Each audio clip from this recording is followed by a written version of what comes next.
എത്രത്തോളം പ്രൊട്ടക്ട് ചെയ്യാൻ പറ്റും അത്രത്തോളം പ്രൊട്ടക്ട് ചെയ്യുന്നുണ്ട്. കാരണം വെച്ചാൽ അവർക്കൊക്കെ പൈസ മതി. പേര് വെളിപ്പെടുത്ത ആളുടെ ഫേസും വെളിപ്പെടുത്ത്. ഇതൊക്കെ പറഞ്ഞിട്ടില്ലെങ്കിൽ പിന്നെ നമ്മളൊന്നും ഒരു ഉമ്മമാരാന്ന് പറയുന്നതിനോട് ഒരു കാര്യവും ഇല്ല, ഒരു അർത്ഥവും ഉണ്ടാവില്ല. സമൂഹത്തിലൊക്കെ നമ്മൾ വെറും വേസ്റ്റ് ആയിട്ടാണ് ജീവിക്കുന്നത് എന്ന് മാത്രം കണക്കിലെടുത്താൽ മതി. ഹലോ, ഒട്ടും പ്രിപ്പയർഡ് ഇല്ലട്ടെ വീഡിയോ ചെയ്യാൻ. പക്ഷെ എന്നാലും ഒരു സംഭവം ഉണ്ടായതിനെ തുടർന്ന് ഞാൻ വീഡിയോ എന്തായാലും ചെയ്യണമെന്ന് ഞാൻ മനസ്സിൽ ഉറപ്പിച്ചതാണ്. കാരണം വെച്ചാൽ അത് പറഞ്ഞിട്ടില്ലെങ്കിൽ ആ ഒരു വീഡിയോ ചെയ്തിട്ട് ഞാനൊന്നൊരു ഉമ്മ ആണെന്ന് പറയുന്നതിന് ഒരു അർത്ഥവും ഇല്ല, ഞാനൊന്ന് ഈ സമൂഹത്തിൽ ജീവിക്കുന്നതിന് ഒരു അർത്ഥം ഉണ്ടാവില്ല. അപ്പോൾ അതുകൊണ്ട് ഞാൻ എന്തായാലും വീഡിയോ ചെയ്യണമെന്ന് ഉറപ്പാക്കിയത് തന്നെയാണ്. ഒരു ലേഡി 23 വയസ്സുള്ള ഒരു പെൺകുട്ടി ഇൻസ്റ്റാഗ്രാം വഴി ഒരു പുരുഷനെ പരിചയപ്പെടുകയും പിന്നെ മെസ്സേജും വരെ നിരന്തരമുള്ള കോണ്ടാക്റ്റിലൂടെ അവരുമായിട്ടുള്ള ബന്ധത്തിലൂടെ അവർക്ക് ആ ലേഡി പ്രഗ്നൻ്റ് ആവുകയും അങ്ങനെ വീട്ടിലൊന്നും അറിയാതെ, അങ്ങനെയാണ് ന്യൂസ് അറിയുന്നത്. അതായത് വീട്ടിലൊന്നും അറിയില്ല എന്ന്, അതിൻ്റെ സത്യാവസ്ഥ എത്രത്തോളം എന്നുള്ളത് അറിയില്ല. അപ്പോൾ അതിനെ പറ്റിയൊക്കെ പറയാം. അതിന് മുന്നേ സ്റ്റോറി എങ്ങനെ വെച്ചാൽ ഇതാണ്. അപ്പോൾ ഈ ഒരു ലേഡി ഇങ്ങനെ പ്രഗ്നൻ്റ് ആയി, അങ്ങനെ പ്രസവ വേദന വരികയും അന്ന് രാവിലെ ആ ലേഡി അവരുടെ ബാത്റൂമിൽ തന്നെ ഈ യൂട്യൂബൊക്കെ നോക്കിയിട്ട് അതിലൂടെ, ഇപ്പം യൂട്യൂബിലൊക്കെ എല്ലാ സംഭവങ്ങളും ഉണ്ടല്ലോ, അപ്പോൾ എന്ത് നമുക്ക് ആണെങ്കിലും യൂട്യൂബിലൂടെ നമുക്ക് ഗൂഗിളിൽ അടിച്ചു നോക്കിയാലൊക്കെ നമുക്ക് കാണാൻ പറ്റും. അപ്പോൾ എങ്ങനെയാണ് പ്രസവം വീട്ടിൽ നിന്ന് എങ്ങനെ ഡെലിവറി ചെയ്യാം എന്നൊക്കെ ഉള്ളത് അവർ സെർച്ച് ചെയ്ത് നോക്കി. അതിലൂടെ അവർ എന്ത് ചെയ്തു, സ്വന്തം വീട്ടിൽ നിന്ന് തന്നെ പ്രസവിച്ചതിന് ശേഷം ഈ കുട്ടി ഒരു ഭാരമാവുന്ന ഇവർക്ക് തോന്നിയപ്പോൾ, അതായത് പുറലോകം ഒന്നും അറിയില്ല. അപ്പോൾ ഈ ഒരു കുട്ടി അവരെ സംബന്ധിച്ചിടത്തോളം അവർക്കൊരു ഭാരമാണ്. അതുകൊണ്ട് അവരെന്ത് ചെയ്തെന്ന് വെച്ചാൽ കുട്ടീൻ്റെ കഴുത്തിൽ ഷോൾ ഇട്ട് മുറുക്കിയിട്ട് കുട്ടീനെ ശ്വാസം മുട്ടിച്ച് കൊന്നതിന് ശേഷം പിന്നെ അവർ ഈ റൂം അടച്ചിട്ടിട്ടാണ് അവർ ചെയ്യുന്നത് എന്നാണ് പോലീസ് പറയുന്നത്. അപ്പോൾ അതുകൊണ്ട് അച്ഛനും അമ്മയും അറിയില്ല. അപ്പം റൂം ലോക്ക് ചെയ്തിട്ട് ഈ ചെയ്യുന്ന സമയത്ത് പെട്ടെന്ന് അവരുടെ മദർ വന്നിട്ട് ഡോറിന് തട്ടിയപ്പം ഈ ലേഡിക്ക് എന്താ ചെയ്യേണ്ടതെന്ന് അറിയില്ല. അതായത് പെട്ടെന്ന് പരിഭ്രമിച്ചു പോകല്ലോ. അപ്പോൾ അവരുടെ കയ്യിൽ കിട്ടിയത് ഒരു ആമസോൺ കവറാണ്. അപ്പോൾ ഈ കവറിൽ കുട്ടീനെ നിക്ഷേപിച്ചിട്ട് വെറും വേസ്റ്റ് എറിയുന്ന ലാഘവത്തോടെ ഈ 5ാം നിലയിൽ നിന്ന് എടുത്തിട്ട് പുറത്തേക്ക് റോഡിലേക്ക് അവർ ലക്ഷ്യം വെച്ചിട്ടുള്ളത്. അവിടെ തൊട്ടടുത്ത് കാടും കാര്യങ്ങളൊക്കെ ഉണ്ട്. അപ്പോൾ കാട്ടിലേക്ക് എറിയാനായിരിക്കും അവർ ലക്ഷ്യം വെച്ചിട്ടുള്ളത്. പക്ഷേ പെട്ടെന്നുള്ള പരിഭ്രാന്തിയിൽ ഈ അമ്മ വന്ന് മുട്ടുമ്പം അവർക്കൊന്നും ചെയ്യാൻ പറ്റില്ലല്ലോ. അപ്പോൾ ഈ 5ാം നിലയിൽ നിന്ന് ഈ കുട്ടി വന്ന് വീഴുമ്പം ആ കുട്ടിക്ക് ഒരു നവജാത ശിശുവാണ്. അതായത് പ്രസവിച്ച ഉടനെ തന്നെയാണ് ഈ കുട്ടീനെ എടുത്ത് എറിയുന്നത്. അപ്പോൾ എത്രത്തോളം അതിനത് എഫക്റ്റ് ചെയ്തിട്ടുണ്ടാവും ചിന്തിച്ചാൽ മതി. അതിന് മുന്നേ തന്നെ കുട്ടീൻ്റെ ജീവൻ പോയി കൊന്നു. പക്ഷെ അതിനുശേഷം ഈ എടുത്ത് എറിയാന്നൊക്കെ പറയുന്ന ഒരു മനസ്സുണ്ടല്ലോ. അപ്പോൾ ഇത് കേൾക്കുമ്പോഴുള്ള നമ്മളുടെ ഓരോ അമ്മമാരുടെ അവസ്ഥ എന്ന് പറയുന്നത് അങ്ങേ അറ്റാണ് കേട്ടോ. ഇതിലുള്ള ഓരോ വീഡിയോസും ഈ ചാനലിൽ വരുന്ന ന്യൂസൊക്കെ കാണുമ്പം ഈ കുട്ടിൻ്റെ ശവശരീരമൊക്കെ അടക്കുമ്പോഴുള്ള അവസ്ഥ എന്ന് പറയുന്നത്, എൻ്റെ അവസ്ഥ എനിക്ക് അറിയാം കേട്ടോ. കാരണം എനിക്കത് കണ്ട മുതൽ പൊതുവേ എനിക്ക് ഇങ്ങനത്തെ ഇൻസിഡൻ്റ് ഒക്കെ കണ്ടാൽ എനിക്ക് ഭയങ്കര ബുദ്ധിമുട്ടാട്ടോ. കാരണം ഞാൻ ഈ യൂട്യൂബ് ചാനൽ തുടങ്ങുന്നതിന് മുന്നേ ഈ കൊലപാതകം, അതേപോലെയുള്ള കുട്ടികളെ കൊല്ലുന്നത്, അതേപോലെ ഇങ്ങനെയുള്ള പല പ്രശ്നങ്ങളും കാണുമ്പോൾ എനിക്ക് ഭയങ്കരമായിട്ട് എന്നെ അത് എഫക്റ്റ് ചെയ്യും. ഞാൻ എൻ്റെ വീട്ടിലൊക്കെ ഉള്ള സമയത്ത് എന്തായാലും ഞാൻ ഒരാൾക്കെങ്കിലും അറിയുകയാണെങ്കിലും ഞാനത് കൊണ്ടുപോയി കാട്ടി കൊടുക്കും.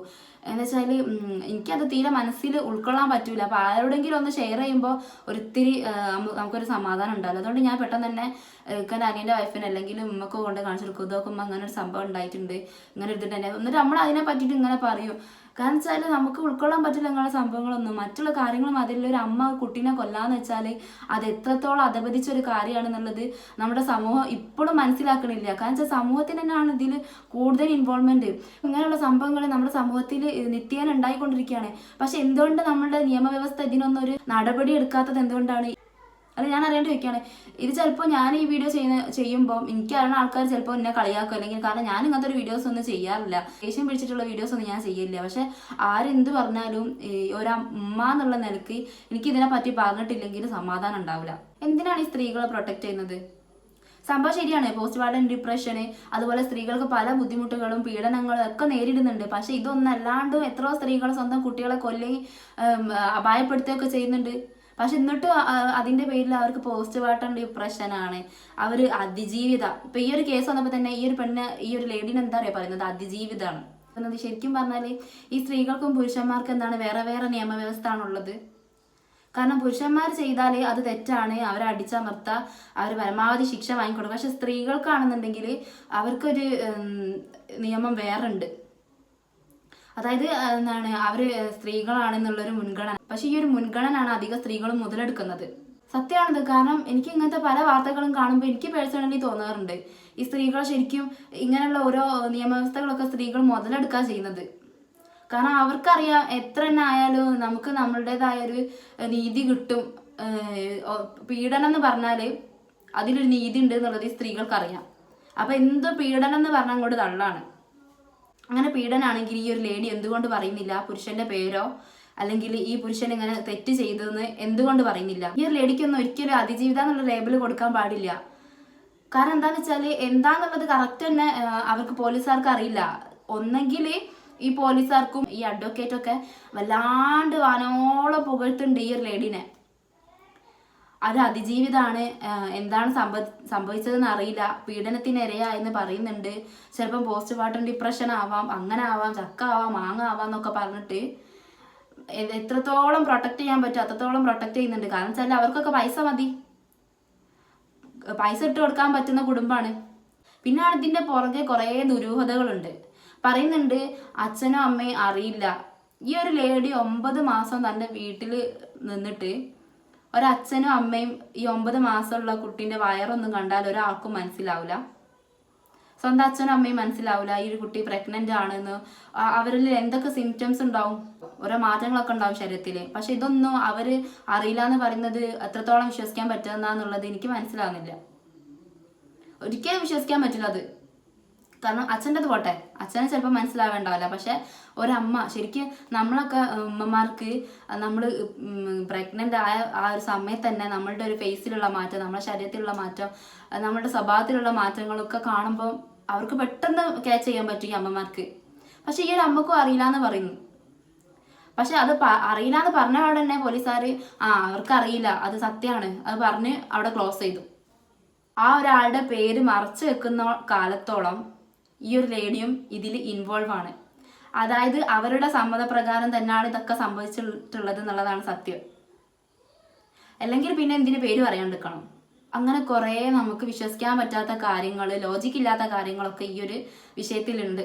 നമുക്ക് അതിജീവനമായിട്ടൊക്കെ കാണാം. ഏത് അമ്മമാരെന്നറിയോ? വിധവകളായിട്ടും തൻ്റെ സ്വന്തം കുട്ടികളെ ഇപ്പോഴും സംരക്ഷിക്കുന്ന, വേറൊരു കല്യാണം കഴിക്കാണ്ട് ഇപ്പോഴും തൻ്റെ കുട്ടികളെ സംരക്ഷിക്കുകയും നോക്കുകയും അവർക്ക് വേണ്ട കാര്യങ്ങളൊക്കെ ചെയ്തു കൊടുക്കുന്ന ഈ സ്ത്രീകളെ നമുക്ക് അതിജീവിത എന്ന് പറയാം. അതിജീവനം അവരൊക്കെ ചെയ്യുന്നത് ശരിക്കും അതിജീവനം. അതുപോലെ നോക്കാൻ കഴിവില്ലാണ്ട് അച്ഛന്മാർ ഇട്ടെറിഞ്ഞു പോകുന്നുണ്ട്, അങ്ങനത്തെ കുട്ടികളൊക്കെ നോക്കുന്നില്ലേ, സ്വന്തം അമ്മമാർ നോക്കുന്നില്ലേ? അപ്പൊ അതൊക്കെ അല്ല അതിജീവനം. അല്ലാണ്ട് ഇതെന്താ അതിജീവനാണ്? അതുമല്ല, നാട്ടുകാർ പറയുന്നുണ്ട് ഈ ഒരു ലേഡി എന്ന് പറയുന്നത് അത്ര നല്ല ലേഡിയല്ല. അതായത് വെറും ഉള്ളതൊക്കെ പുരുഷന്മാർ ഫ്രണ്ട്സുകളാണ് ഉള്ളതെല്ലാം. പക്ഷെ പുരുഷന്മാർ ഫ്രണ്ട്സിലുള്ളത് എന്ന് പറഞ്ഞാൽ അത് വൃത്തികേടാണ് എന്നല്ല കേട്ടോ. പക്ഷെ ഏത് നേരം പുരുഷന്മാരെ കൂടാണോ ലൈക്ക് സ്ത്രീൻ്റെ നടത്തം. പിന്നെ ആണെങ്കിൽ പുകവലിക്കും, സ്മോക്കിംഗ് ഉണ്ട്. ഇതൊക്കെ നാട്ടുകാർ കാണാണ്. ദിവസം തോറും എത്ര മാതാപിതാക്കൾ ഓരോ ഹോസ്പിറ്റലിൽ കയറി ഇറങ്ങി അതുപോലെ നേർച്ച നടത്തിയിട്ട് ഉരുളി അമഴ്ത്തിയിട്ട് അങ്ങനെ എന്തൊക്കെ കാര്യങ്ങൾ ചെയ്തിട്ട് കുട്ടികൾ ഉണ്ടാവാൻ വേണ്ടിയിട്ട്. ഇനിയിപ്പോൾ ആ സ്ത്രീക്ക് ആ കുട്ടീനെ വേണ്ടാന്നുണ്ടെങ്കിൽ ഒരു അമ്മത്തൊട്ടിൽ എല്ലാ ജില്ലയിലും ഉണ്ട്. അമ്മത്തൊട്ടിൽ അവിടെ ഉപേക്ഷിച്ചാൽ പോരെ? അതും ചെയ്തില്ല. കുട്ടീനെ വേച്ചെറിയുന്ന ലാഘവത്തോടെ എറിഞ്ഞു കൊല്ലുക, അതും ആദ്യം കഴുത്ത് നെരിച്ച് കൊല്ലുക. ഒരു കുട്ടീനെ കണ്ടാൽ നമുക്കൊരു പോട്ടെ എന്താണ്, ഒരു മൃഗത്തിനെ, ഒരു പൂച്ചക്കുട്ടിനെ കണ്ടാൽ നമുക്ക് എന്തെങ്കിലും ചെയ്യാൻ തോന്നുക? അങ്ങനത്താണ് ഒരു മനുഷ്യക്കുട്ടീനെ ഈ കഴുത്ത് നെരിച്ച് കൊല്ല. ആ കുട്ടീൻ്റെ, അല്ലെങ്കിൽ നമ്മൾ തന്നെ പ്രസവിച്ച ഒരു കുട്ടിയാണ്, ഈ കുട്ടീനെ കഴുത്ത് നെരിച്ച് കൊല്ലാന്ന് ആ കുട്ടീൻ്റെ മുഖം കണ്ടാൽ തോന്നുമോ? ഭയങ്കര ഭയാനകമായിട്ടുള്ള അല്ലെങ്കിൽ ഭയങ്കര വിഷമം എന്ന് പറഞ്ഞൊരു കാര്യങ്ങളാണ് കേട്ടോ ഇതൊക്കെ. കാരണം എത്രയോ കേസുകളാണ് ഇങ്ങനെ വരുന്നത് ദിവസം തോറും. നമുക്കറിയുന്ന എത്ര പ്രശ്നങ്ങളുണ്ട്. ദിവസം തോറും കുട്ടികൾക്ക് മേലുള്ള ഓരോ അതിക്രമങ്ങളൊക്കെ കൂടി വരികയാണ്. നമ്മളൊക്കെ ഉള്ള തന്നെയാണ്. നമ്മളൊക്കെ കുട്ടികളെ എന്താണ് ശാസിക്കാറുണ്ട്, അതുപോലെ തെറ്റുകൾ കണ്ടാൽ അടിക്കാറുണ്ട്, എല്ലാം ചെയ്യാറുണ്ട്. പക്ഷെ കൊല്ലാന്നൊക്കെ പറയുന്നത് ആർക്കാ തോന്നാ? കൊല്ലാനൊക്കെ ഈ ഒരു കേസിൽ ഉണ്ടാവാൻ പോകുന്നത് എന്താണെന്ന് വെച്ചാൽ കുറച്ച് ദിവസം ജനങ്ങളെ കണ്ണിപ്പൊടിയിടാൻ വേണ്ടിയിട്ട് എന്തെങ്കിലും ചെറിയ ശിക്ഷയൊക്കെ കൊടുത്തിട്ട് ജയിലിലിടും. പിന്നെ അവർ നാട്ടിൽ വന്നിട്ട് പിന്നെ ഇങ്ങനത്തെ വൃത്തികേടുകളൊക്കെ ചെയ്യും. ഇങ്ങനെ ഒരു കുട്ടീനെ പ്രസവിക്കാൻ കഴിഞ്ഞില്ല, അല്ലെങ്കിൽ എന്താണ് കുട്ടീനെ കൊല്ലാനാണ് ഇവരുടെ ഉദ്ദേശം എന്നുണ്ടെങ്കിൽ ഇവർ പണിക്ക് പോരുത്. ഇനിയിപ്പോൾ അഥവാ ശരിയാണ്, എല്ലാ ലേഡീസും എല്ലാ പുരുഷന്മാരും ഒക്കെ ഇൻഡിപെൻഡൻ്റ് ആണ്. അപ്പോൾ അവർക്ക് കല്യാണം കഴിക്കണമെന്നോ അല്ലെങ്കിൽ അവർക്ക് സമൂഹത്തിൽ എങ്ങനെ ജീവിക്കണമെന്നൊക്കെ അവരുടെ കാര്യങ്ങളാണ്, അവർക്ക് എന്തും ചെയ്യാം. അവർക്ക് ഇതേപോലുള്ള കാര്യങ്ങളൊക്കെ ചെയ്താലേ സന്തോഷം കണ്ടെത്താൻ പറ്റുള്ളൂ എന്നുണ്ടെങ്കിൽ അവരെന്ത് ചെയ്യണം? അതിനായിട്ടുള്ള പല മാർഗങ്ങളുണ്ട്. ഗർഭം ധരിക്കാണ്ടിരിക്കാൻ എന്തൊക്കെ മാർഗങ്ങളുണ്ട്? അതുകൊണ്ട് എന്തും ചെയ്യാം, ഗുളികയൊക്കെ കുടിച്ചിട്ട് കുട്ടികളെ അബോർഷനാക്കുക അങ്ങനല്ല കേട്ടോ പറയുന്നത്. ശരിക്കും അവർ ഈ കുട്ടീനെ കൊല്ലുന്നതിനെക്കാട്ടിയും ഭേദം, ജനിച്ചിട്ട് കൊല്ലുന്നതിനെക്കാട്ടിയും ഭേദം വയറ്റി വെച്ചിട്ട് തന്നെ അബോർഷനാക്കുന്നതാണ് അല്ലേ. അല്ലാണ്ട് ഭൂമിയിലേക്ക് ഒരു കുട്ടീനെ പ്രസവിച്ചിട്ടിട്ട് അന്ന് തന്നെ ആ കുട്ടീനെ കൊല്ലാന്ന് വെച്ചാൽ ആ കുട്ടീനോട് ചെയ്യുന്ന ഏറ്റവും വലിയ പാപമാണ്. ഒരു മനുഷ്യ ജീവിയല്ലേ. ഞാൻ ഈ ഒരു വിഷയത്തിൽ ഇത്രയും ട്രിഗർ ആണെന്നുണ്ടെങ്കിൽ എനിക്ക് ഭയങ്കരമായിട്ട് മാനസിക ബുദ്ധിമുട്ട് ഉണ്ടാക്കിയിട്ടുണ്ട്. കാരണം എന്താ വെച്ചാൽ എനിക്കും 3 കുട്ടികളുണ്ട്, ചെറിയ കുട്ടികൾ. ഒരാൾക്ക് 7 വയസ്സ് കഴിഞ്ഞ ഒരാൾ, 3 വയസ്സ് കഴിഞ്ഞ ഒരാൾ 2 വയസ്സ് കഴിഞ്ഞ ഒരാൾ. അപ്പൊ ഇതേപോലെ എത്രയോ പേരൻസ് ഉണ്ട് ഇന്നെ പോലെ സംസാരിക്കണം എന്ന്, ഇതിനെ പറ്റി പറയണം എന്നൊക്കെ വിചാരിച്ചിട്ടിരിക്കുന്ന എത്രയോ പേരൻസ് ഉണ്ട്. ഈ ഒരു വാർത്ത സോഷ്യൽ മീഡിയയിൽ വന്നപ്പോൾ ഓരോ ചാനലിലും ഇങ്ങനത്തെ ഈ ഒരു വിഷയത്തിനെ പറ്റി ഉള്ള ന്യൂസൊക്കെ വരുമ്പോൾ ഇതിൻ്റെ അടിയിൽ കുറേ കമൻസ്, അധികവും അമ്മമാരാണ് കമൻസ് ഇടുന്നത്. വിഷമത്തോടെയും കണ്ണീരോടെയും അവർക്ക് പറയാൻ പറ്റുന്ന കമൻസ് ഒക്കെ അവർ പറയുന്നുണ്ട്. അപ്പൊ അവരിൽ ഒരാളായിട്ടാണ് ഞാൻ സംസാരിക്കുന്നത്. അവർക്കൊന്നും ചിലപ്പോൾ ഇതേപോലെ സോഷ്യൽ മീഡിയക്ക് മുന്നിൽ വന്നിട്ട് സംസാരിക്കാൻ പറ്റാത്ത ആളുകളുണ്ടായിരിക്കാം, പറ്റുന്ന ആളുകളുണ്ടായിരിക്കാം, ഇതേപോലെ ചാനലും വീഡിയോസൊക്കെ ചെയ്യുന്നവരൊക്കെ ഉണ്ടായിരിക്കാം. പക്ഷെ പറ്റാത്ത ആൾക്കാർക്ക് വേണ്ടിയിട്ട് അവരും കൂടി കമൻസും കാര്യങ്ങളും കൂടിയാണ് ഞാൻ ഇതിൽ ഇൻക്ലൂഡ് ആക്കിയിട്ട് പറയുന്നത്.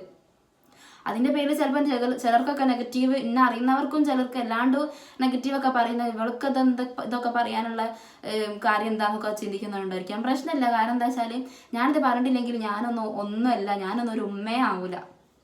സമൂഹത്തിലൊക്കെ വെറും വേസ്റ്റാണ് ഞാനെന്നുള്ളൊരു തോന്നൽ എനിക്ക് വരും. അപ്പം അത് കുറച്ചെങ്കിലും ഒന്ന് സമാധാനം കിട്ടുന്നുണ്ടെങ്കിൽ, എനിക്ക് ഇങ്ങനെ 2 വാക്ക് പറഞ്ഞിട്ടില്ലെങ്കിൽ ഒരു സമാധാനം ഉണ്ടാവില്ല. ഞാനിത് പറയുന്നതോടുകൂടി ഈ സമൂഹം നന്നായി പോകുന്നുള്ളൊരു വിചാരമൊന്നും എനിക്കില്ല. പണ്ടൊക്കെ 10ഉം 12ഉം പ്രസവിച്ചിട്ട് നമ്മൾ ഓരോ അമ്മമാരും വല്യമ്മമാരൊക്കെ കുട്ടികളെ നോക്കുന്നുണ്ട്. അന്നൊക്കെ ഇതിലും മോശം അവസ്ഥയാണ്. ഓരോ കുട്ടികളെ നോക്കണം എന്നുണ്ടെങ്കിൽ, ഒരു കുട്ടിക്ക് തന്നെ ചിലവിന് കൊടുക്കണം എന്നുണ്ടെങ്കിൽ, അവരെ നോക്കണം എന്നുണ്ടെങ്കിൽ ഭയങ്കര ബുദ്ധിമുട്ടാണ്. പക്ഷെ കാരണം വെച്ചാൽ അന്നൊക്കെ ഭയങ്കരമായിട്ട് ദാരിദ്ര്യത്തിലുള്ള ആൾക്കാരൊക്കെ ഉണ്ട്. ഇപ്പോഴല്ല നമ്മുടെ സമൂഹത്തിൽ ഇത്രയും വികസിച്ച് വന്നിട്ടുള്ളത്. പക്ഷെ അന്നൊക്കെ അത്രയും ബുദ്ധിമുട്ടാണ്. എന്നിട്ട് നോക്കുന്നുണ്ട്. പാരൻസ് നോക്കുന്നില്ലേ? നോക്കാൻ പറ്റൂലെന്നോ? ഏതൊരു കുട്ടീനെ കൊന്നു കളഞ്ഞ എന്തെങ്കിലും ഒരു ബുദ്ധിമുട്ട് പണ്ടത്തെ ഏതെങ്കിലും ഒരു ഇതിൽ വന്നിട്ടുണ്ടോ? ഇപ്പോഴാണ് ഈ ഒരു സ്ത്രീകൾക്ക് തിന്നിട്ട് എല്ലിൻ്റെ ഇടയിൽ കുത്തിയിട്ട് കുട്ടികളെ കൊല്ലുന്നത്. അല്ലെങ്കിൽ ഒന്ന് ആലോചിച്ച് നോക്ക്. ഷോളൊക്കെ കഴുത്തിലിട്ട് വലിച്ചു മുറുക്കി കൊല്ല, എന്നിട്ട് വെറും വേസ്റ്റ് എറിയുന്ന ലാഘവത്തോടെ ഈ ആമസോണിന്റെ കവറിൽ പുറത്തേക്ക് എറിയ. കുറ്റിക്കാടാണ് ലക്ഷ്യം വെച്ചിട്ടുള്ളതാണ് മീഡിയക്കാരൊക്കെ പറയുന്നത്. പക്ഷെ പോയി വീണിട്ടുള്ളത് എവിടേക്കാണ്? റോഡിലേക്ക്.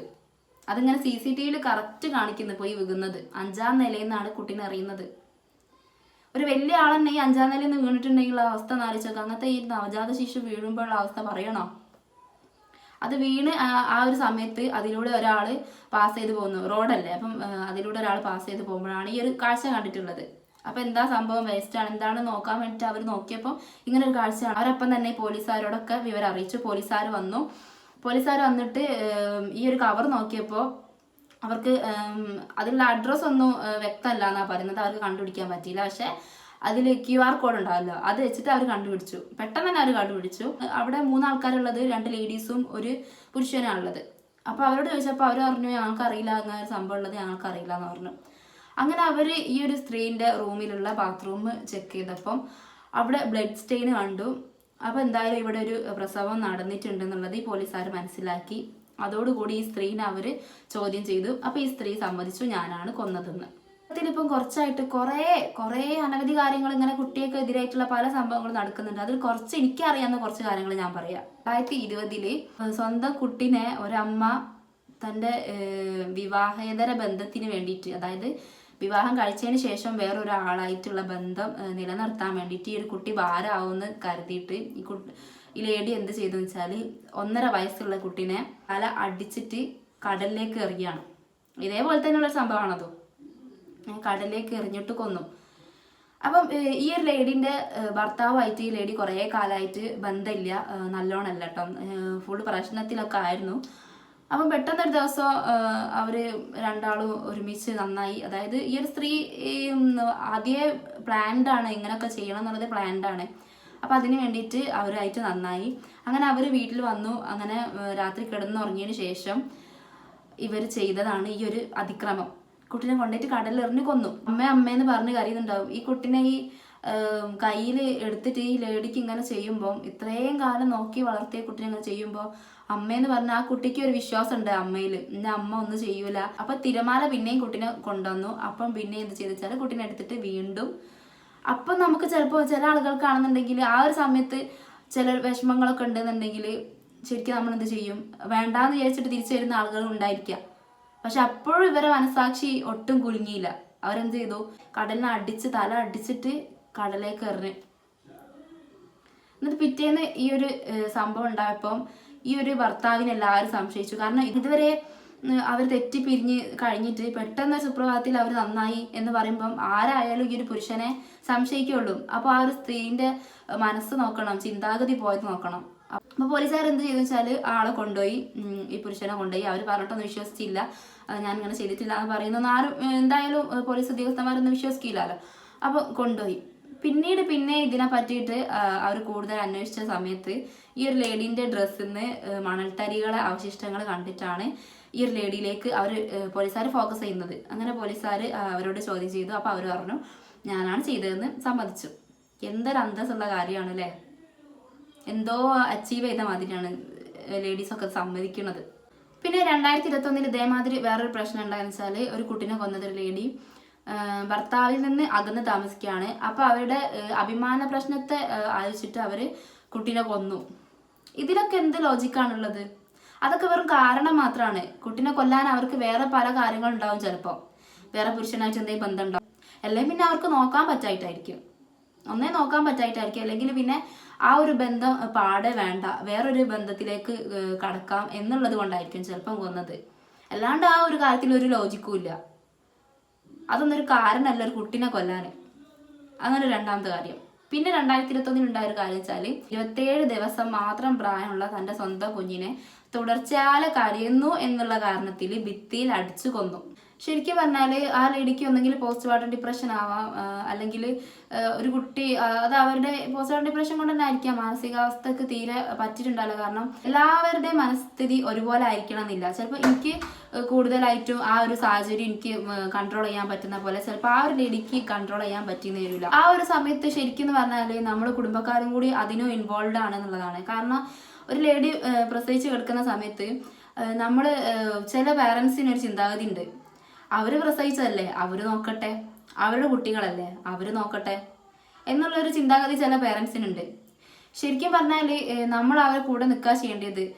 കാരണം കുറച്ച് അവർ ഉറക്കൊഴിക്കുമ്പോൾ കുറച്ച് നിങ്ങൾ പേരൻസ് ഉറക്കൊഴിക്കും. പക്ഷെ എല്ലാവരും ഞാൻ അടിച്ചാക്ഷേപിക്കണമെന്നില്ല, എല്ലാവരും അങ്ങനെ നോക്കാത്ത ആൾക്കാരാണെന്നല്ല പറയുന്നത്.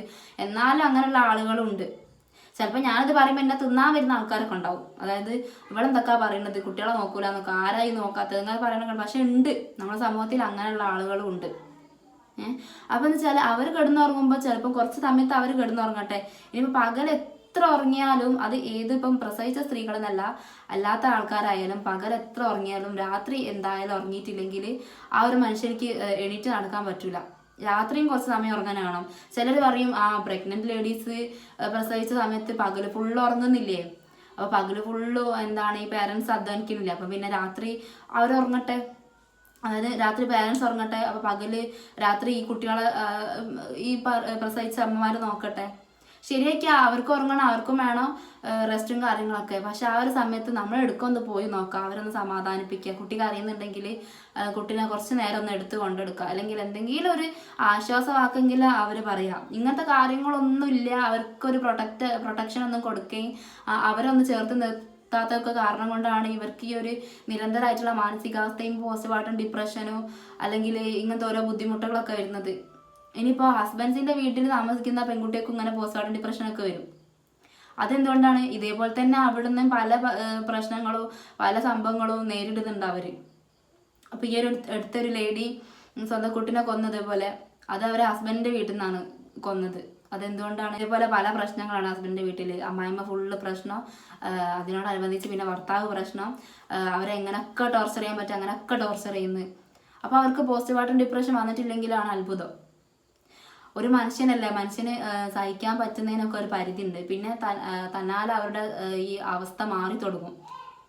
പോസ്റ്റ്മോർട്ടം ഡിപ്രഷൻ എന്ന് പറഞ്ഞാൽ മെൻ്റൽ കാര്യങ്ങൾ അങ്ങനൊന്നല്ല. ഒരു മനുഷ്യൻ്റെ മാനസികാവസ്ഥ എത്ര മോശാവസ്ഥയിലാകാൻ പറ്റും അത്രയും മോശാവസ്ഥയിലേക്കാണ് എത്തുന്നത്. കാരണം അതുവരെ ഉണ്ടായ ജീവിതമല്ല അവരത് പിന്നീട് അങ്ങോട്ട് മാറി മറിയാണ്. പിന്നെ അതുപോലെ തന്നെ ഉള്ള വേറെ പ്രശ്നമാണ്, അത് ഞാൻ പറയാനുള്ള കാരണം എന്ന് വെച്ചാൽ ഞാനൊരു ഡോക്ടറിൻ്റെ കൗൺസിലിങ്ങിൻ്റെ ഭാഗമായിട്ട് ഞാനൊരു വീഡിയോ കണ്ടിട്ടുണ്ടായിരുന്നു. അപ്പോൾ ഞാൻ ചിന്തിച്ചിട്ടുള്ള കാര്യമാണ്, സത്യമാണ്, അത് എത്രയോ കുടുംബങ്ങളിൽ നടക്കുന്നുണ്ട്, പക്ഷെ ആരും വെളിപ്പെടുത്തുന്നില്ല അല്ലെങ്കിൽ ആരും തുറന്ന് പറയുന്നില്ല എന്നുള്ളൊരു സത്യമാണ്. ആ ഒരു ഡോക്ടർ പറയുന്നത് ഇതേപോലെ കുറേ ആൾക്കാരെ കമൻറ്റും അല്ലെങ്കിൽ ഇങ്ങനെ ഒരു വീഡിയോ ചെയ്യുമോ എന്ന് ചോദിക്കുന്നതുകൊണ്ടൊക്കെയാണ് ആ ഒരു ഡോക്ടർ ഇതിനെ പറ്റി പറയുന്നത്. അപ്പോൾ എന്താണെന്ന് വെച്ചാൽ ഈ ഒരു ലേഡി പ്രസവിച്ചതിനെ തുടർന്നിട്ട് 2 അമ്മമാരുണ്ടാവില്ല, ഭർത്താവിൻ്റെ അമ്മയുണ്ടാവും, അതേപോലെ ഈ ഒരു ലേഡീൻ്റെ അമ്മയുണ്ടാവും. അപ്പോൾ പിന്നെ അവർ തമ്മിലുള്ള ഒരു പ്രശ്നങ്ങളാണ്, അതായത് പ്രസവിച്ചതിന് ശേഷം ആര് ഹോസ്പിറ്റലിൽ നിൽക്കണം, ആ സൈഡിൽ നിന്ന് പറയും ഞാൻ നിൽക്കാം, ഈ സൈഡിൽ നിന്ന് പറയും ഞാൻ നിൽക്കാം, അങ്ങനെയുള്ള പ്രശ്നങ്ങൾ. അതേപോലെ പ്രസവിച്ച് കൊണ്ടുവന്ന അവിടെ കുട്ടീനെ ആരാണ് എടുക്കേണ്ടത്, അങ്ങനെയുള്ള പ്രശ്നങ്ങളൊക്കെ വരുന്നുണ്ട്. അതൊന്നും ഒരാളും വെളിപ്പെടുത്തുന്നില്ല എന്നുള്ളൂ. അവർ തമ്മിൽ തന്നെ ഒരു അണ്ടർസ്റ്റാൻഡിങ് ഇല്ല. ഈ ഒരു സമയത്ത് ഇത് ബാധിക്കുന്നതെന്ന് പറഞ്ഞാൽ ഈ പ്രസവിച്ച ലേഡീനാണ് ബാധിക്കുന്നത്. അത് അങ്ങേ അവരെ തളർത്തുന്നു. ഭയങ്കരമായിട്ടുള്ള പ്രശ്നം അതൊക്കെ. എന്താ വെച്ചാൽ അവർ ആ ഒരു സമയത്ത് കുറച്ച് റെസ്റ്റ് എടുക്കാനും കുറച്ച് മനസ്സിന് കുറച്ച് സമാധാനം കിട്ടാനൊക്കെ, അല്ലെങ്കിൽ ഒരു കുട്ടീനെ പ്രസവിച്ച സമയത്ത് ഏറ്റവും ഒരു സന്തോഷമുള്ള നിമിഷമായിരിക്കും. ആ ഒരു സമയത്തിലാണ് ഇങ്ങനത്തെ ഓരോ തർക്കങ്ങൾ. ഇതൊക്കെ അവർക്ക് ബാധിക്കുന്നുണ്ട്. അപ്പോൾ ഇതൊക്കെ പേരൻസ് തന്നെയാണ് മനസ്സിലാക്കേണ്ടത്. അങ്ങനെ പ്രശ്നങ്ങൾ വരുന്നുണ്ട്. അപ്പോൾ ഇതിലൊക്കെ നമുക്ക് ഈ ലേഡീസിനെ മാത്രം പറയാൻ പറ്റില്ല. ശരിക്കും നമ്മുടെ സമൂഹവും നമ്മുടെ പേരൻസും നമ്മുടെ റിലേറ്റീവ്സും കൂടി ഇതിൽ അടങ്ങുന്നുണ്ട്. ഇതൊക്കെ പറയുന്നതുകൊണ്ട് ചിലപ്പോൾ ചില ആൾക്കാർക്കൊക്കെ ഞാൻ പിന്നെ പറയുകയാണ്. കാരണം ചില ആൾക്കാർക്കൊക്കെ ഇവളെന്താ ഈ വിളിച്ച് പറയുന്നത്, ഈ റിലേറ്റീവ്സിനെ കുറ്റം പറയുകയാണെന്നൊക്കെ തോന്നുന്നുണ്ട്. പക്ഷെ ചില സ്ഥലത്ത് നടക്കുന്ന സംഭവങ്ങൾ അതൊക്കെ ചിലർക്കൊക്കെ റിലേറ്റ് ചെയ്യാൻ പറ്റും ഞാൻ പറയുമ്പോൾ. സത്യമല്ലേ? പോസ്റ്റ്മോർട്ടം ഡിപ്രഷൻ അല്ലെങ്കിൽ ഈ ഒരു അമ്മൻ്റെ മനസ്സൊന്ന് ആലോചിച്ച് നോക്കണം. എത്ര പേരിങ്ങനെ കുട്ടീനെ പ്രസവിക്കുന്നുണ്ട്, പ്രസവിച്ച ആ ഒരു ദിവസം ഫുൾ ഉറക്കുണ്ടല്ലോ, ആ ഒരു ദിവസം നല്ല കുറച്ച് കാലത്തേക്ക് ആ അമ്മമാർക്ക് ഉറക്കുണ്ടാവില്ല. അങ്ങനെ എത്ര അമ്മമാരുണ്ട്? ആ ഒരു ദിവസം ഫുള്ള് ശരിക്കും ഉറക്കുണ്ടാവില്ല. എങ്ങനെയാണെന്ന് വെച്ചാൽ ഫുള്ള് കരച്ചിലായിരിക്കും കുട്ടി. നമുക്ക് പ്രസവിച്ച ദിവസം തന്നെ നമുക്ക് ചിലപ്പോൾ റെസ്റ്റ് എടുക്കാൻ പറ്റൂല. അങ്ങനെ പല കാര്യങ്ങളുണ്ടാവും. എത്ര ദിവസം അമ്മമാർ ഉറക്കൊഴിച്ചിട്ടാണ് ഓരോ കുട്ടികളെ നോക്കുന്നത്? നമുക്ക് കുറച്ച് കാലത്തേക്ക് ഉറക്കേ ഉണ്ടാവില്ല. അപ്പം എൻ്റെ ഒരു കാര്യം വെച്ചിട്ട് ഞാൻ പറയുകയാണെന്നുണ്ടെങ്കിൽ, ഈ ഒരു വിഷയം വന്നുകൊണ്ട് പറയാണ്, ഞാൻ എൻ്റെ 3ാമത്തെ മോനെ പ്രഗ്നൻ്റ് ആവുന്നത്, 2ാമത്തെ മോന് ഒരു വയസ്സായിട്ടില്ല. ഒരു വയസ്സാവുന്നതിന് മുന്നാണ് ഞാൻ 3ാമത്തെ മോനെ പ്രഗ്നൻ്റ് ആവുന്നത്. ആ ഒരു സമയത്ത് ഭയങ്കര ബുദ്ധിമുട്ടെന്ന് പറഞ്ഞാൽ ഇന്നെ അറിയുന്ന ആൾക്കാർക്ക് അറിയാം. ഇപ്പോഴും ഞാൻ അനുഭവിച്ചുകൊണ്ടിരിക്കുന്നുണ്ട്. കാരണം 3ആളും ചെറുതാണ്. മൂത്താളാണ് കുറച്ചെങ്കിലും ഒരു വലിപ്പമുള്ളത്, ബാക്കി ഇവർ 2ആളും ചെറുതാണ്. അപ്പോൾ രാത്രികളിൽ ഉറങ്ങാൻ സമ്മതിക്കൂല. പല പ്രശ്നങ്ങളും ഞാൻ നേരിട്ടിട്ടുണ്ട്. എൻ്റെ വീട്ടിൽ നിന്നായാലും 2ആളെ ഉറങ്ങുന്ന സമയത്ത് ഉമ്മ ഉണ്ടെങ്കിലും കൂടി ഞാൻ എന്നാ നോക്കുന്നത്. കാരണം അവർ നോക്കൂല എന്നല്ല, പക്ഷെ ആ ഒരു സമയത്ത് ആ കുട്ടിക്ക് ഞാൻ തന്നെ വേണം. എൻ്റെ കുട്ടീനെ ഞാൻ തന്നെ നോക്കണം. കാരണം വെച്ചാൽ അവൻ അത്രേ പ്രായമുള്ളൂ, അവന് 1 വയസ്സായിട്ടേ ഉള്ളൂ. അപ്പോൾ ഈ ഒരു 3ാമത്തെ കുട്ടി വരുന്ന ഒരു കാര്യങ്ങൾ അവന് മനസ്സിലായിക്കൊള്ളുന്നില്ല. കാരണം അവന് ചെറുതാ. അതുകൊണ്ട് ഈ ഒരു കുട്ടി ഉണ്ട് എന്നുള്ളത് അവന് ഉൾക്കൊള്ളണമെന്നില്ല. അപ്പം ആ ഒരു കുട്ടീനെ നോക്കണ പോലെ തന്നെ ഞാൻ ഇവനെ നോക്കണം. അപ്പം അതുകൊണ്ട് തന്നെ ഞാൻ എത്രയോ ദിവസം ഉറക്കൊഴിച്ചിട്ടുണ്ട്. പ്രത്യേകിച്ച് വെച്ചാൽ അവനെന്ന് പറഞ്ഞാൽ ഭയങ്കര വാശിയാണ്, ഭയങ്കര കരച്ചിലാണ്, കാര്യങ്ങളാണ്, ഒക്കെയാണ്. പക്ഷെ ഞാൻ എത്രയും ഞാൻ പിടിച്ചു നിന്നിട്ടുണ്ട്. ഇനിയും അള്ളാഹു പിടിച്ചു നിൽക്കാനുള്ളൊരു ഇത് തരട്ടെ. കാരണം മനുഷ്യന്മാരുടെ അവസ്ഥയാണ് ഇതേപോലെ. നമുക്ക് എപ്പോഴാണ് നമ്മളുടെ ഒരു ഗതി മാറണമെന്ന് പറയാൻ പറ്റില്ല. ഞാനിപ്പോൾ ഇങ്ങനെയൊക്കെ പറയണ്ട, പക്ഷെ എൻ്റെ ഒരു അവസ്ഥ എപ്പോഴാണ് മാറണമെന്ന് എനിക്കും പറയാൻ പറ്റില്ല. കാരണം ഈ ഒരു പോസ്റ്റ്മോർട്ടം ഡിപ്രഷൻ എന്നാണ് നമുക്ക് ഇങ്ങനെ ഒരു ബുദ്ധിമുട്ട് വരുന്നതെന്നുണ്ടെങ്കിൽ നമുക്ക് ആ ഒരു കാര്യത്തിലൊന്നും ചെയ്യാൻ പറ്റില്ല. ചെയ്യാൻ പറ്റുക എന്നുള്ളൊരു കാര്യം എന്ന് പറയുന്നത് നമ്മളല്ല, നമ്മുടെ ഒപ്പം നിൽക്കുന്ന ആളുകളാണ്. അതായത് നമ്മുടെ മാതാപിതാക്കളും നമ്മുടെ സമൂഹം, നമ്മളെ ചുറ്റുമുള്ള ആൾക്കാരാണ് നമുക്ക് അന്നേരം നമ്മുടെ കൂട്ടിനുണ്ടാവുക. അവരാണ് നമുക്ക് വേണ്ടിയിട്ടുള്ള കാര്യങ്ങളൊക്കെ ചെയ്യേണ്ടത്. കാരണം അവർ നമ്മളെ ചേർത്ത് പിടിച്ച് നിൽക്കുന്നുണ്ട് എന്നുണ്ടെങ്കിൽ ഒരു പോസ്റ്റ്മോർട്ടം ഡിപ്രഷനും നമുക്ക് ഏൽക്കൂല. പിന്നെ 3ാമത്തെ ഒരു ഇൻസിഡന്റ് എന്ന് പറയുന്നത് കുടുംബ വഴക്കിനെ തുടർന്നിട്ട് ഈ 2021 തന്നെ സ്വന്തം അമ്മ 2 കുട്ടികളെ ശ്വാസം മുട്ടിച്ച് കൊന്നു. നമുക്കൊക്കെ ഉള്ളൊരു കുഴപ്പമാണ്. അപ്പോൾ എത്ര ആൾക്കാർക്ക് ഇത് റിലേറ്റ് ചെയ്യാൻ പറ്റും എന്നുള്ളത് എനിക്കറിയില്ല കേട്ടോ. നമുക്കൊക്കെ ഉള്ളൊരു പ്രശ്നം എന്താണെന്ന് വെച്ചാൽ, നമ്മൾ കുടുംബത്തിലൊരു വഴക്കുണ്ടാകുമ്പോൾ അല്ലെങ്കിൽ നമ്മളെ ഭർത്താക്കന്മാരായിട്ടൊരു വഴക്കുണ്ടാകുമ്പോൾ എല്ലാ പ്രശ്നങ്ങളും എല്ലാ ദേഷ്യം നമ്മൾ തീർക്കുന്നത് നമ്മളെ കുട്ടികളെ ഉപയോഗിച്ചുകൊണ്ടാണ്, അല്ലേ? കുറേ സ്ത്രീകൾ കണ്ടുവരുന്ന പ്രശ്നം തന്നെയാണിത്. നമുക്ക് റിലേറ്റ് ചെയ്യാൻ പറ്റും എന്നാണ്. നമുക്കൊരു ദേഷ്യം ഉണ്ടെങ്കിൽ, കാരണം നമുക്ക് തീർക്കാൻ വേറെ ആരുമില്ല, നമ്മളെന്താ ചെയ്യുന്നത്? കുട്ടീനെ അടിക്കുക, കുട്ടീനെ ചീത്ത പറയുക, അല്ലേ? അങ്ങനെ എത്ര ആൾക്കാരുണ്ട്. പക്ഷെ അടിക്കുക എന്നൊക്കെ പറയുന്നത് നമുക്ക് ഊഹിക്കുക അത് എത്രത്തോളം പോകുന്നു. പക്ഷെ കൊല്ലാന്ന് പറയുന്നത് എന്ത് പറയാനാണ് അതിനൊക്കെ. അത് ഒരു കുട്ടീനല്ല 2 കുട്ടീനാണ് ശ്വാസം മുട്ടിച്ചിട്ട് കൊന്നിട്ടുള്ളത്. ശരിക്കും ഈ ഒരു ലേഡി മാത്രമല്ല ഇൻവോൾവ് ആയിട്ടുള്ളത്, അവരുടെ കുടുംബം ഈ ഒരു കൊലപാതകത്തിന് അർഹതപ്പെട്ടിട്ടുള്ളവർ തന്നെയാണ്. കാരണം കുടുംബത്തിലൊരു വഴക്കുണ്ടാണെന്നുണ്ടെങ്കിൽ അത് എന്തെങ്കിലും വലിയ പ്രശ്നമായിരിക്കും. അപ്പം അത് കൂടുതൽ അവരെങ്ങനെ ട്രിഗർ ചെയ്തിട്ടുണ്ടാവാം.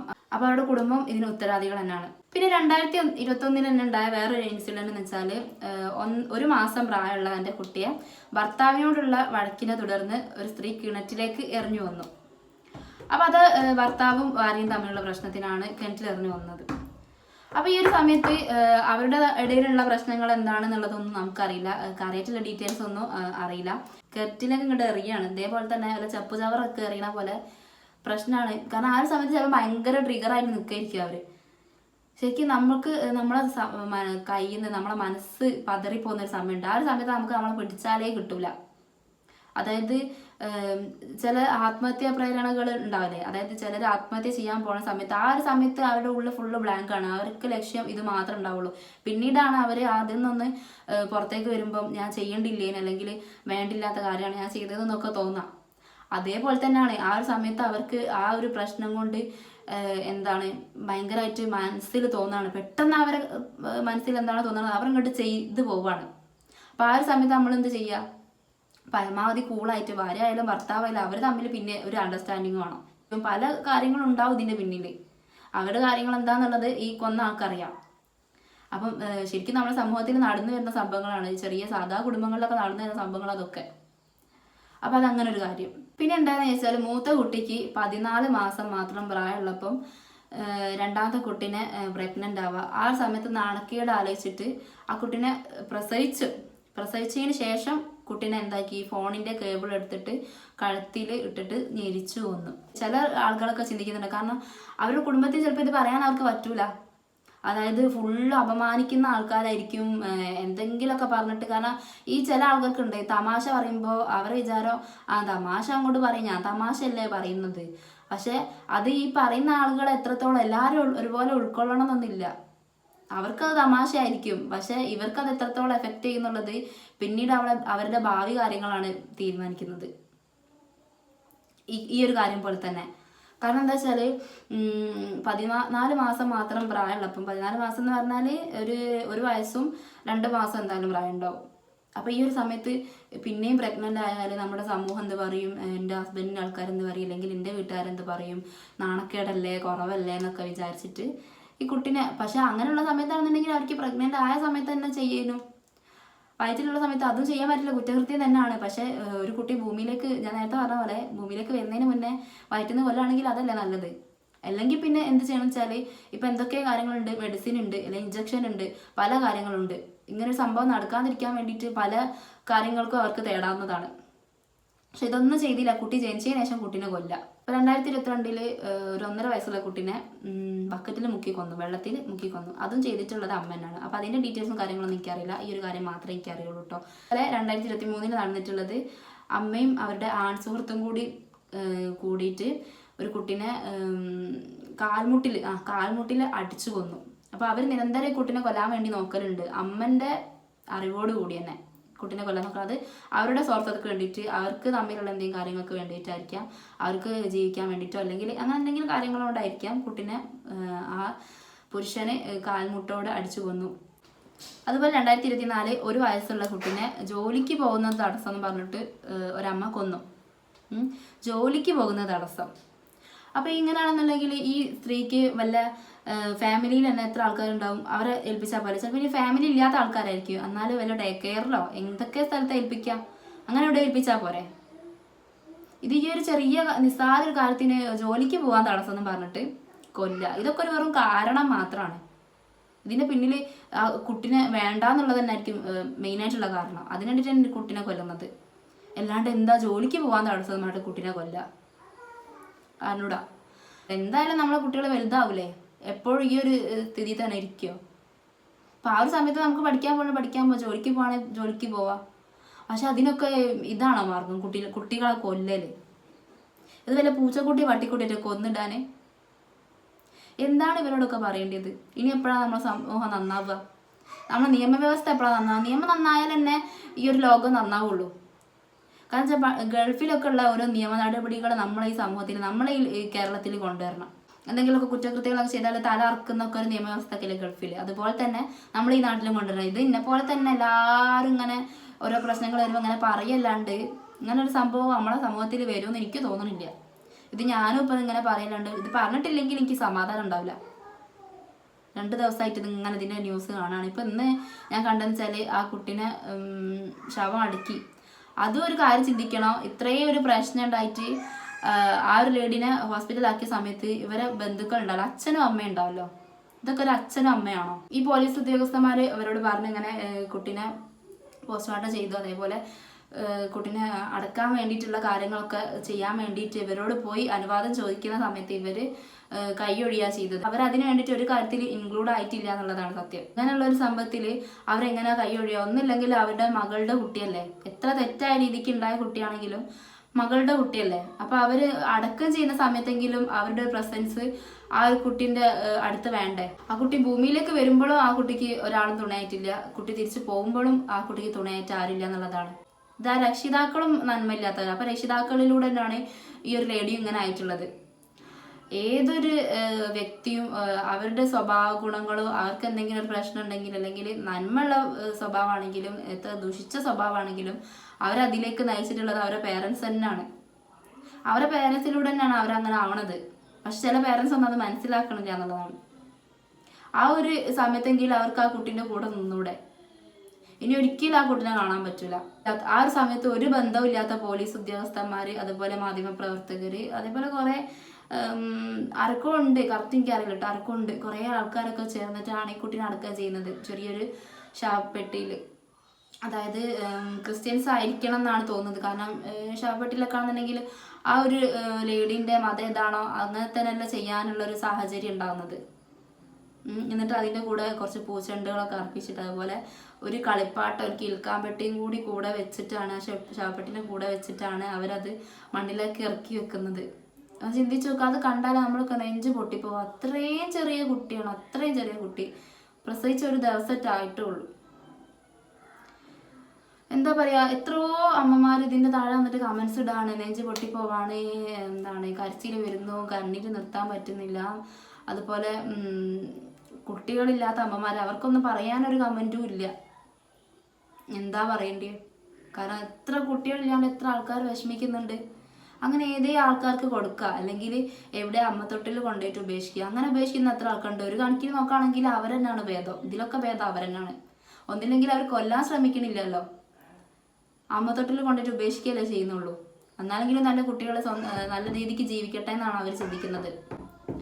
അപ്പോൾ ഇത്രയൊക്കെയാണ് എനിക്ക് പറയാനുള്ളത്. ഞാനിത് പറഞ്ഞുകൊണ്ടോ നമ്മളെ സമൂഹം നന്നാവാനോ അല്ലെങ്കിൽ ഒരാൾക്കും വെളിവുണ്ടാവാനോ ഒന്നും പോണില്ല. എന്നാലും എനിക്ക് ഇങ്ങനെ കുറച്ച് കാര്യങ്ങൾ പറയണമെന്ന് എനിക്ക് തോന്നി. ചില ഇന്നെപ്പോലെ ഇതേപോലെ ഒന്നും പറയാൻ പറ്റാതെ എത്രയോ ലേഡീസ് ഇതേപോലെ ഇരിക്കുന്നുണ്ടാവും വീട്ടിൽ. അപ്പോൾ അവരുടെ ഒരു വാക്കായിട്ട്, അതായത് അവരുടെ ഒരു മനസ്സ് പോലെയാണ് ഞാനിവിടെ സംസാരിക്കുന്നത്. അപ്പോൾ എന്തായാലും ഭയങ്കര വിഷമത്തോടെ, സങ്കടത്തോടെ, അതുപോലെ തന്നെ ഇനിയെങ്കിലും നമ്മുടെ നിയമവ്യവസ്ഥക്ക് എന്തെങ്കിലുമൊക്കെ ഒരു മാറ്റം വരും എന്നുള്ളൊരു ശുഭാപ്തി വിശ്വാസത്തോടു കൂടി ഞാൻ ഈ ഒരു വീഡിയോ നിർത്താണ്.